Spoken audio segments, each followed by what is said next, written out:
Hello, ladies and gentlemen, and welcome to another video brought to you by Wrestling Review Planet.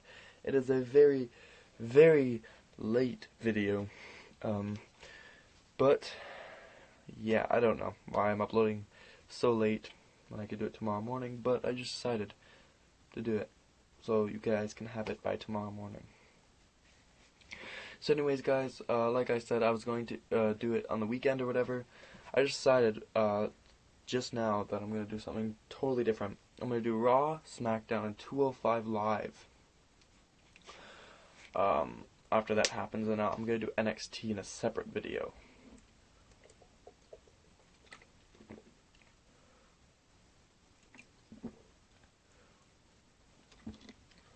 So yeah.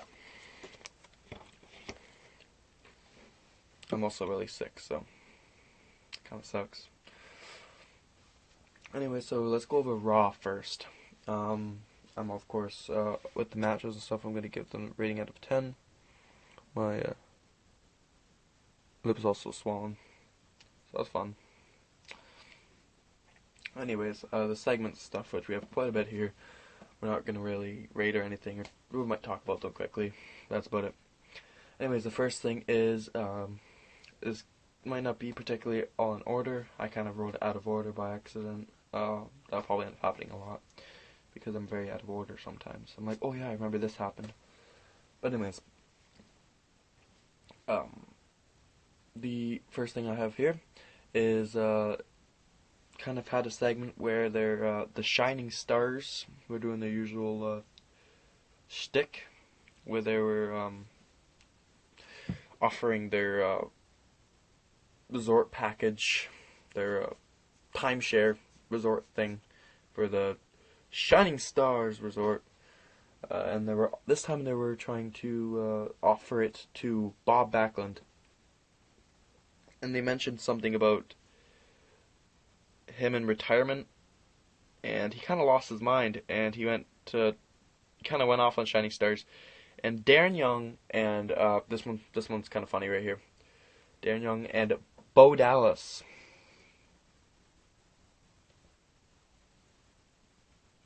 Yes, the man just not that long ago was destroying jobbers every week and saying, only Bo can believe in Bo.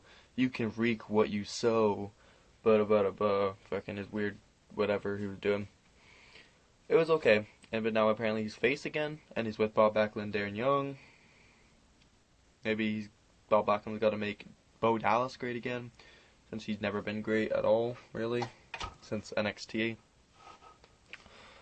But yeah, they hold Bob Backlund back, and this actually sets up a match for later on in the night, which we'll talk about later. Next, Stephanie McMahon came out to the ring, and this is one of my favorite parts of the whole night. We'll talk about my favorite part of the whole night, but this part had to be great.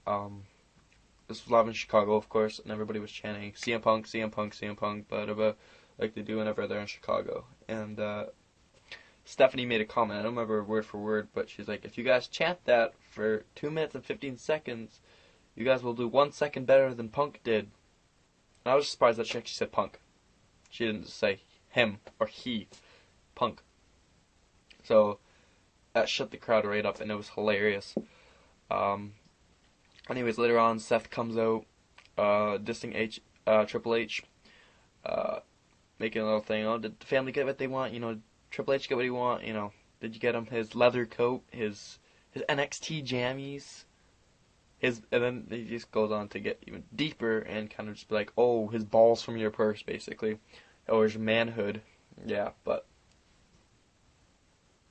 yeah, that got kind of into her skin, and then Reigns comes out, and then Rollins, first announces he wants Strowman, and then Reigns comes out, announces, no. Rollins, since I'm way more liked than you, and for some reason Vince McMahon jerks off to me because I am a big, rugged, rough, tough muscle Samoan, I will get this match first. But no.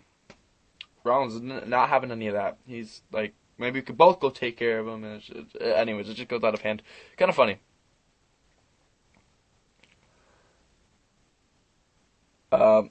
Rollins also made a mistake. He went to say beating Strowman, but he accidentally said peaching Strowman. I wrote that down. I just found it pretty funny because he kind of stuttered and said peaching Strowman. Yeah, I don't know. It was stupid, but I found it funny. So, Stephanie kind of really does her heel thing, and it was kind of funny because they were talking about how they were gonna powerbomb the old Shield powerbomb, and she got really excited. She fangirled and put her hand in. She's like, "Yeah!" And Rollins and Reigns just looked at her and they're like, "No, stop." And then she teased "Oh, well, they're gonna be in this building. So SmackDown Live's gonna be in this building tomorrow. So why don't we find the lunatic and bring him in for a one-time Shield reunion?" Hyped up the crowd. The crowd was hyped. Rollins and Reigns had smiles on their faces. And she's like, "Well, too bad. It's not going to be happening." And then the crowd just booed her because she's a bitch. And they already made CM Punk, buried CM Punk, and he's not even in WWE anymore. So, yeah. Kind of really hated Steph that night. Anyways, near the end of the segment, Stephanie announces Rollins against Strowman and says Reigns will have an opponent that she chooses later on tonight. Okay, so we have another segment here, full of segments. We're almost getting us to the matches here. And this one was a segment that actually got a little bit of controversy, a little bit of heat behind it. And I don't know why, because, I don't know. It's not like they actually did this to Dusty Rhodes, because they didn't. But the segment started off with Golden Shoe standing there and Bayley coming up to them.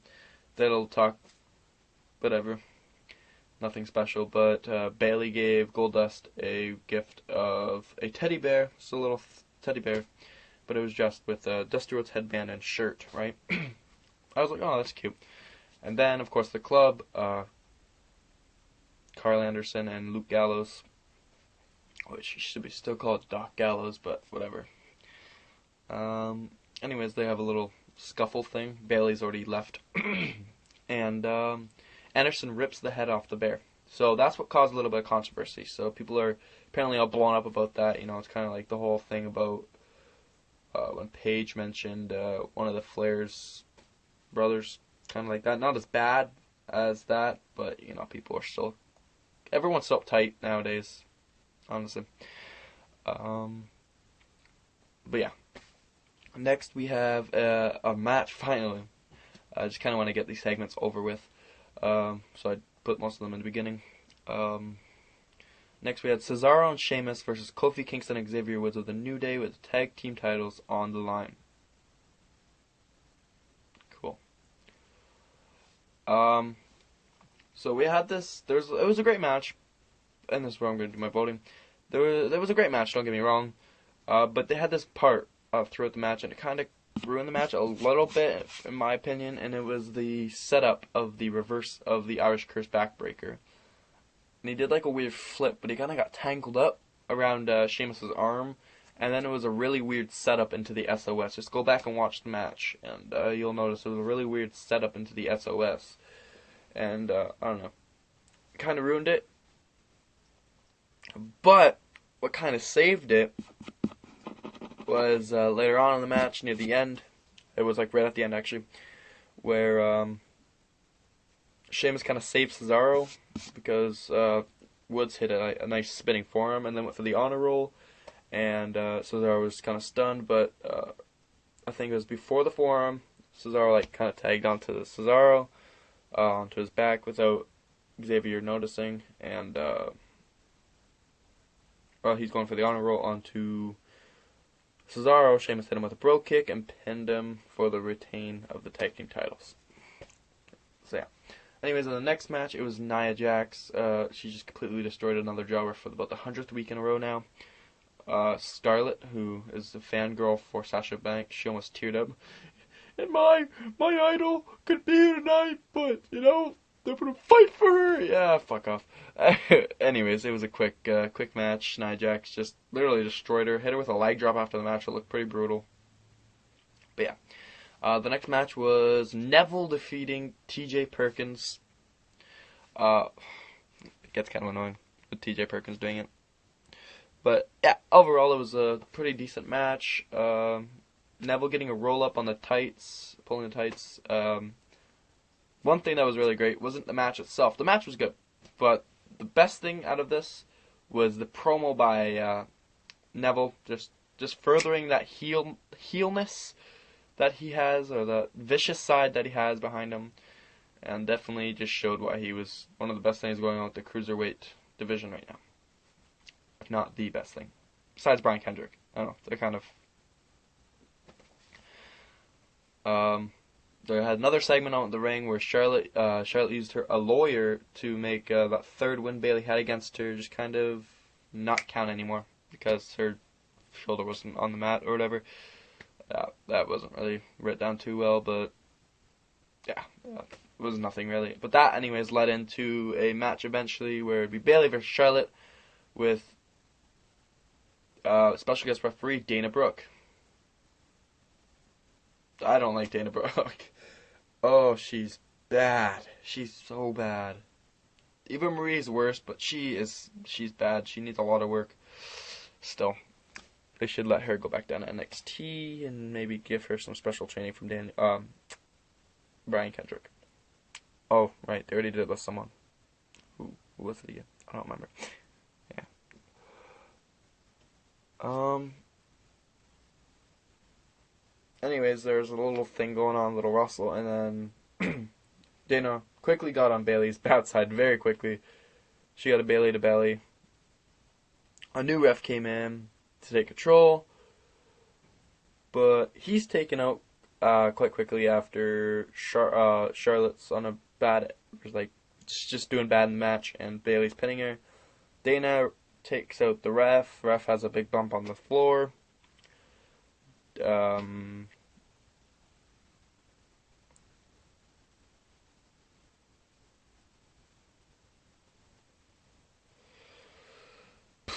I didn't write the rest here, but I don't remember exactly what happened. I kind of forget, actually. This match wasn't too good, in my opinion. But all I know is Dana fast counted Charlotte, and she got the pin on Bayley, and that's pretty much how it works. Now, best part of the night, Strowman and Steph's little segment backstage where it started off with him choking out some backstage dude. She's like, "What the hell are you doing?" But I can multitask, says Strowman, and oh my god, it was funny, it was hilarious. Strowman definitely growing on me. You know, at first I didn't like him around like James Ellsworth time, where it was James Ellsworth's first appearance. I liked him with the Wyatts, and then I didn't like his singles run at first, but now I'm loving it. He's getting a monster push, and I think this is the first monster push in a while that I've actually liked. But yeah, best part of the night. Next we had Bo Dallas and Darren Young versus the Shining Stars, continuing off that one segment we had earlier. And it didn't last any longer than like a minute. Strowman came in and literally just destroyed everyone. And may I say that Christmas tree hit onto Bo Dallas looked pretty nice. But apparently Bo Dallas is a face now, so it's kind of annoying. Even Bob Backlund got fucked up there. Anyways, after that we got another amazing promo waiting for Emelina. Woo! 30 years later. It was worth the wait. I am now a chain smoker, and I have a hole in my throat, but I am debuting on Monday Night Raw next week. Yeah, we're going to be waiting on Emelina until she's dead or something. 2017? Yeah, it's going to be a pain in the ass. Anyways, we had Seth Rollins versus Braun Strowman. It was just mostly a match of Braun Strowman destroying Seth Rollins. Literally the whole match. Zayn came in and pretty much does a hit and run, throws Strowman into the post a couple times, and books it. Strowman takes off too, chasing after Zayn. May I say, Strowman's the slowest runner of all time. Jericho attacks Rollins, hits him with one or two code breakers, I don't remember.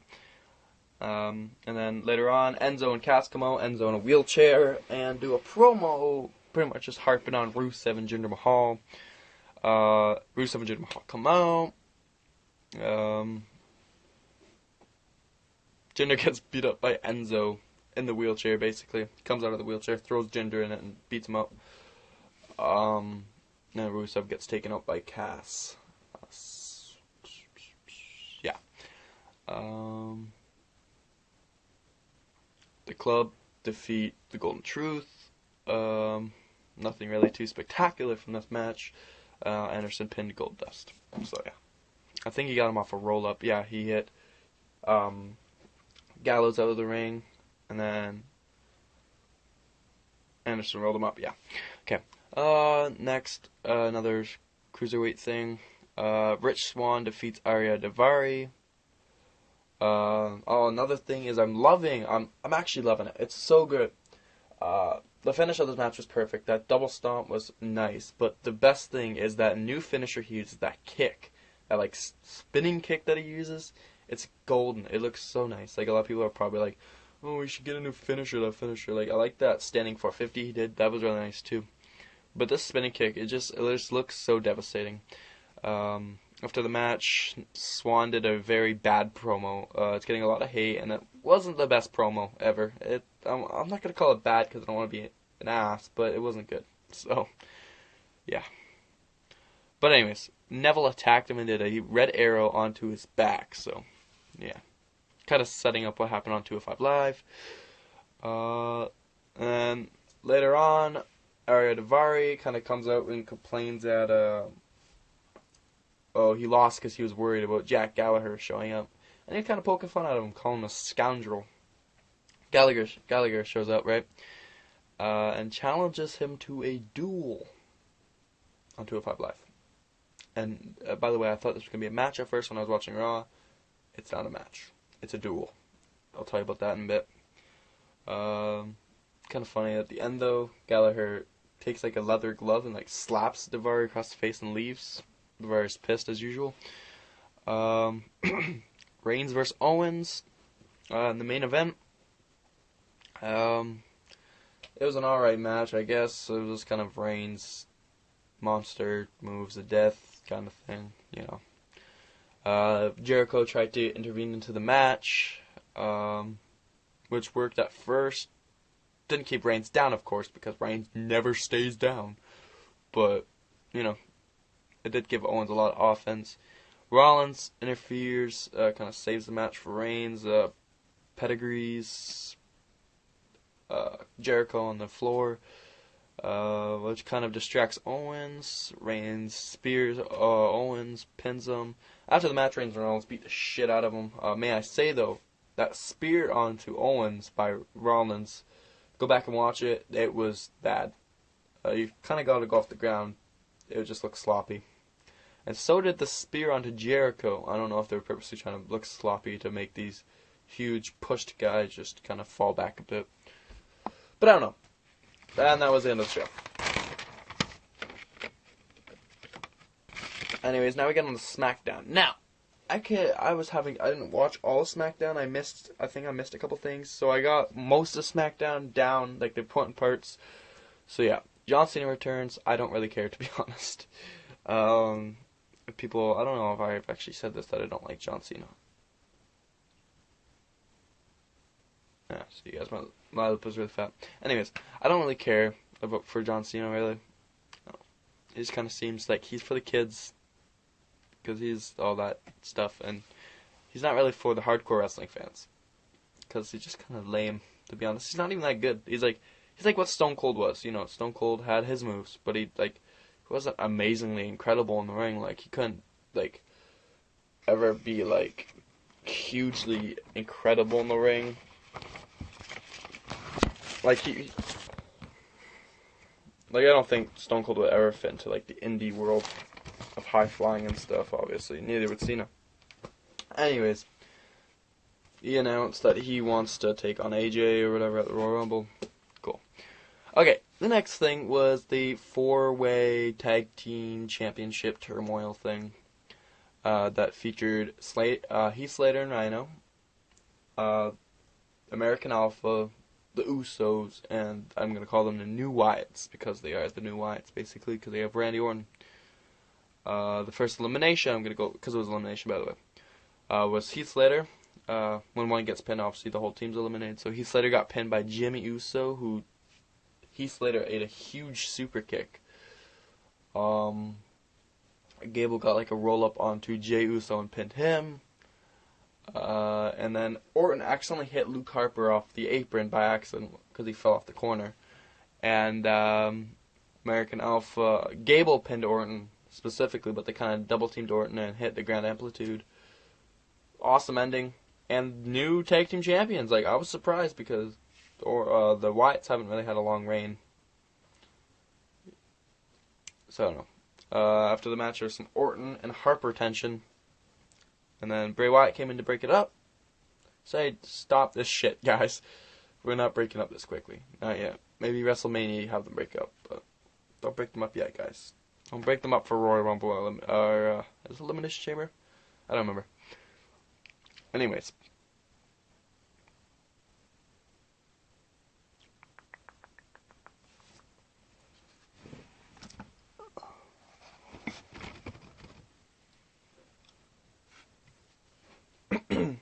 So new tag team champions. Pretty cool. Sorry. Some kid's bugging me over there. Then there was like a quick segment between James Ellsworth and some announcer girl I've never seen before, and it was kind of weird. And then Kamala came up and like, oh, he's cool, I like him, he's attractive. And you know what? I'm seriously saying this, believe it or not. I'm getting some very, very heavy Adam Rose and Rosa Mendez vibes off this. Just a weird, cringy couple thing. It's weird. I don't like it. I liked Adam Rose. Adam Rose was great. Didn't like the thing he did with his wife where he grabbed her face or whatever. But I liked Adam Rose. I liked his, well, poop. I'm pooping on your party. When he did the whole party pooper. I liked his Party Express. I loved his little Kruger. Huge Adam Rose fan right here. If Adam Rose ever came into like a live indie event in my town, I'd freak out and buy the tickets as quickly as I could. But yeah.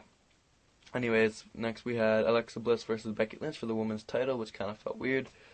Just because it was like, oh, women's title, all of a sudden. Alright. This Lynch's like third chance now. Anyways. There was a point in the match where they had a pinfall spot. Now this happened before. I just always find these funny and like to mention them. How they're like do 1,000 pinfalls. One rolls up the other. Nope, the reverse roll up, and they did this for like almost a minute. It's kind of funny, but whatever. It was nothing bad, but yeah. You know what I just noticed I wasn't doing? I wasn't rating these matches. Whatever. I'll do that quickly after. And then they had El Luchador return, that person that Becky Lynch played at.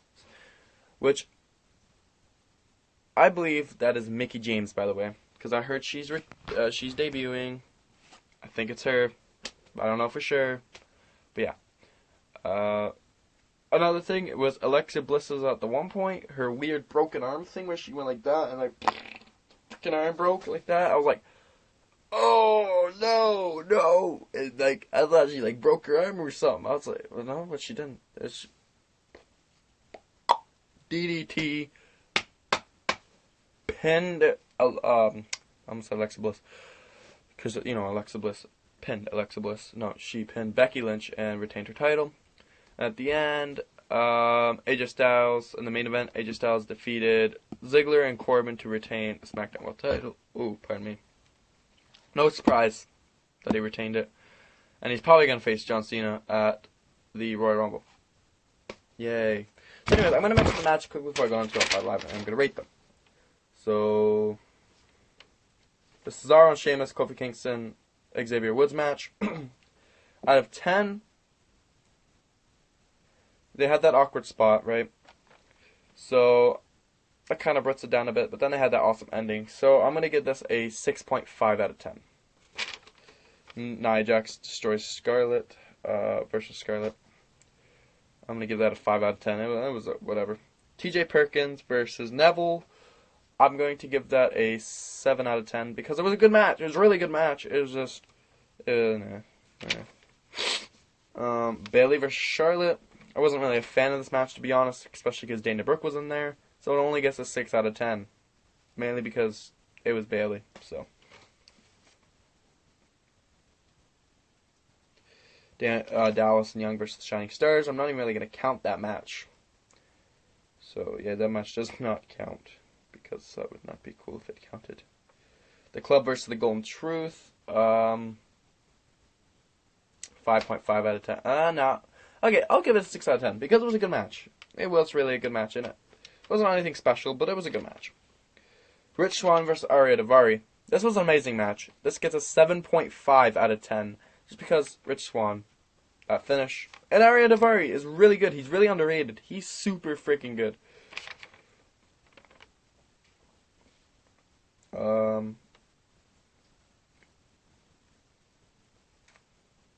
Seth Rollins versus Braun Strowman. That gets an 8 out of 10, to be honest. It gets an 8 out of 10. It was one of the better matches, even though it was more segment-wise. It was just, Rollins sold Strowman so well. And I'm going to count the Sami Zayn part and the Chris Jericho part. Great. I love the Chris Jericho Rollins feud. It's great. But yeah. Actually, no. Okay, you know what? Yeah, that gets an 8 out of 10. And the Reigns-Owens match, that gets a 7.5 out of 10. Yes, the Rollins-Strowman match did better. For the SmackDown matches, the 4-way Tag Team Turmoil. This is why SmackDown's better, ladies and gentlemen. It gets an 8.5 out of 10. And it, no, sorry, 9 out of 10, actually. I'm going to be generous here. 9 out of 10. It was great, non-stop, fast-paced action. You know, I would have liked if the Usos... I like the attack after the Usos lost. They were kind of angry. They tagged. I would have liked to something develop more with this Slater Rhino breaking up, hopefully, soon. I don't want them to break up, but it's going to happen. And, I don't know. It was a good match. I'm going to give that a 9 out of 10. The, Alexa Bliss, Becky Lynch match, that only gets a 6.5 out of 10. It was okay. It was just, it didn't feel like a big highlight of the show. That was kind of a bathroom break match, not to be rude. The AJ Styles versus Dolph Ziggler versus Baron Corbin, on the other hand, was a really great match, and that gets a 9 out of 10 as well. So, overall, SmackDown was a great show. So we're just going to quickly go over 205 Live here. So at the start of 205 Live, just showing off some of the great stuff that heel Neville has done. And we kicked off with Cedric Alexander with Alicia Fox versus Tony Nese, the premier athlete, Tony Nese, with Drew Gulak by his side. Alicia Fox got ejected from the match because she just randomly started arguing with Gulak, and then she was arguing, getting really close at him, and her boot fell off, and then Gulak made an excuse that she hit him, and the really gullible referee's like, "Oh, okay, yeah, get out of here." Like, what? No! Oh my god! Why am I eliminated? Oh my god! So anyways, horrible acting, Alicia Fox. Distracted Cedric Alexander long enough for Nese to hit I don't know what it was like a palm strike or like an uppercut, I don't know what it was. Whatever it was able to finish the match, and it was pretty brutal strike, man. It looked like it felt really bad. Really uncomfortable for Cedric. And then pin Cedric, 3 count. After that, we had Noam Dar hitting on Alicia Fox yet again, and he gets slapped by her twice. And I think Noam Dar has a pain kink, because he got slapped twice and he just got more riled up. Also, Noam Dar is a fuckboy. Honestly, he's like the generic fuckboy. He has the hair, he just has the attitude, and he keeps hitting on other guys' girls. Anyways, we had a next match, which is really weird. It was Mustafa Ali versus John Yernett.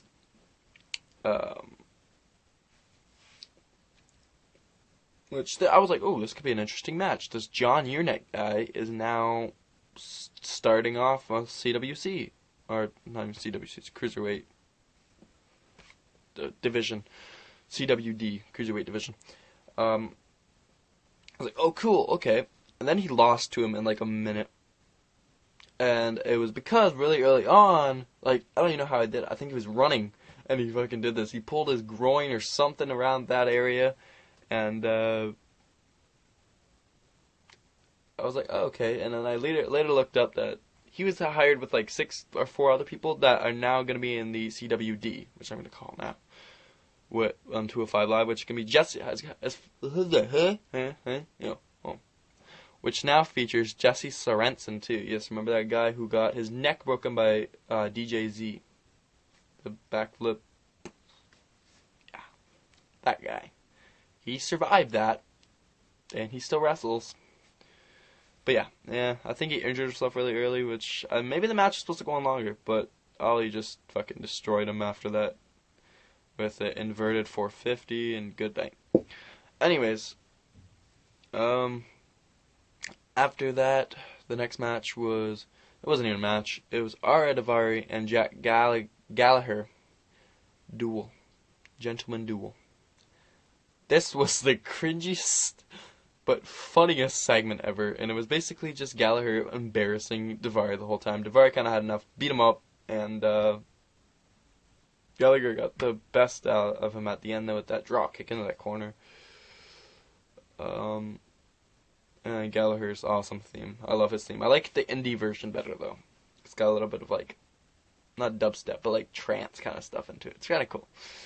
But yeah, it was kind of funny, but really cringy, kind of awkward segment. I don't know. Just all 3 of those mashed into one. I don't know. It was alright.